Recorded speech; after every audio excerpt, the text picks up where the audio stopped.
PSL Pakistan super league जो कि found हुई थी 9 सितंबर 2015 में और आज ही दुनिया की सेकंड टॉप क्रिकेट लीग बन चुकी है। इसको फाउंड किया था पीसीबी ने, जो कि एक प्राइवेट एंटिटी है। प्राइवेट एंटिटी एक ऐसी एंटिटी होती है जिसमें गवर्नमेंट का कोई रोल नहीं होता। अब बात करते हैं कि पीएसएल में विनिंग टीम को कितने पैसे दिए जाते हैं।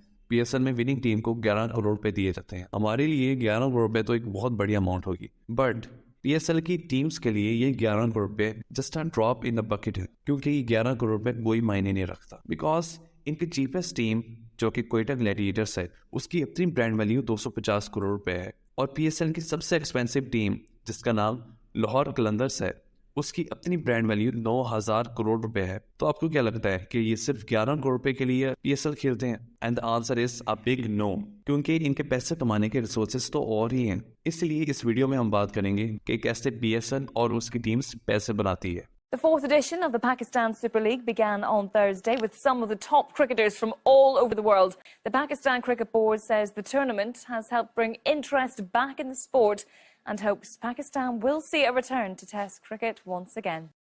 फर्स्ट ऑफ ऑल हम बात करते हैं पीएसएल कैसे पैसे बनाता है। पीएसएल का बिजनेस मॉडल बहुत सिंपल है, बट स्टिल ये बहुत पैसे कमाती है। पीएसएल के दो कमाई के जरिए है, एक स्पॉन्सरशिप से और दूसरा है ब्रॉडकास्टिंग से। सबसे पहले स्पॉन्सरशिप की बात कर लेते हैं।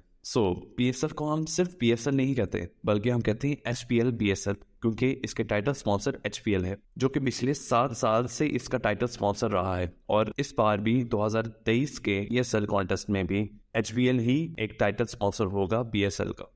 बात करते हैं एचपीएल ने कितने पैसे दिए हैं पीएसएल को इसका टाइटल स्पॉन्सर बनने के लिए। 2016 से 2018 तक इसका टाइटल स्पॉन्सर बनने के लिए एचपीएल ने 54 करोड़ रुपए दिया था, और 2019 से 2021 तक इसका टाइटल स्पॉन्सर बनने के लिए 214 करोड़, और 2022 से लेकर 2025 तक एचपीएल ने पीएसएल का टाइटल स्पॉन्सर बनने के लिए 391 करोड़ रुपए दिए हैं। आप सोच सकते हैं कि सिर्फ पीएसएल का एक टाइटल स्पॉन्सर बनने के लिए एक कंपनी इतने पैसे दे रही है।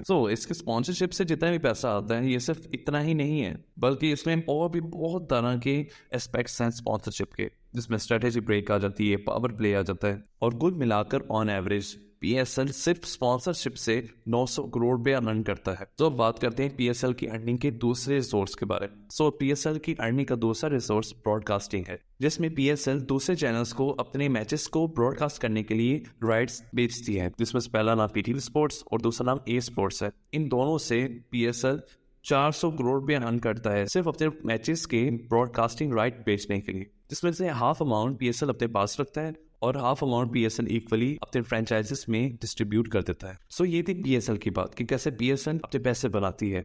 अब बात करते हैं फ्रेंचाइजेस के बारे में। पीएसएल की टीम्स या तो एक इंडिविजुअल ऑन करता है या तो एक कंपनी ऑन करती है। देखा जाए तो on average her PSL team 200 crore रुपए खर्च करती है अपने प्लेयर्स के ऊपर, जिसमें से उनको अपनी टीम में लाने का खर्चा, उनके मेंटेनेंस, उनके रहने, उनकी ट्रेनिंग, उनकी ट्रांसपोर्ट, ये सारे खर्चे इनमें शामिल होते हैं। अब बात करते हैं पीएसएल की टीम्स कैसे पैसे बनाती हैं।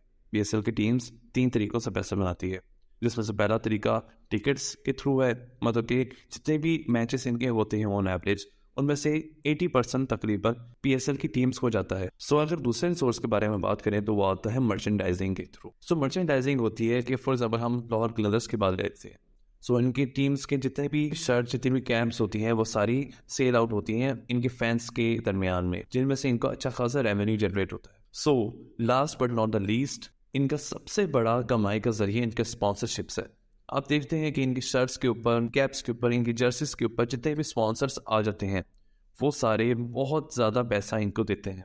तो जैसे कि मैंने आपको पहले बताया कि विनिंग अमाउंट तो सिर्फ एक ड्रॉप इन द बकेट है।